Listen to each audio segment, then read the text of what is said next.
Bollywood ইণ্ডাষ্ট্ৰীত যিমান যি নহওক কিয় ছালমান খানৰ যোনটো অৰা সেইটো মানে আৰু সেইটোৰ লগত কোনো মেটচ হ'ব নোৱাৰে। এই ৰিচেণ্ট দুটা পোষ্ট দিছে ছালমান ছাৰে মানে এই প্ৰটেষ্টটোৰ ওপৰত, আৰু তাৰ পিছতে চবেই ফ'ল' কৰি কিনে মানে নিজৰ অপিনিয়নবিলাক দিয়া ষ্টাৰ্ট কৰিছে।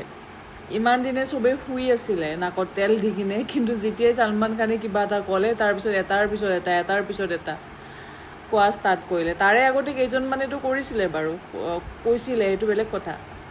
কিন্তু যোনকেইজন বহুত মানে পপুলাৰ সিহঁতেতো মানে কোনো ধৰণৰ একো ৰেচপণ্ড কৰা নাছিলে, কিন্তু ছালমান ছাৰে যেতিয়া ৰেচপণ্ড কৰিলে সিহঁতেও কৰিবৰ কাৰণে বাধ্য হ'ল। চ' সেইটোৱে আৰু মানে মানুহজনৰ যোনটো অৰা ন সেইটো মানে বেলেগ লেভেল, মানে নেক্সট লেভেল মানে। ডেটছ ৱাই মই বহুত বেছি ভাল পাওঁ।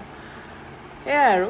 কিন্তু ইয়াতেও কিছুমানে কমেণ্ট কৰিব আহিব, হ'ব আৰু ইমান কি ভাল পাব লগা বুঢ়া অমুক তমুক, সেইবিলাকতো নকবিয়ে।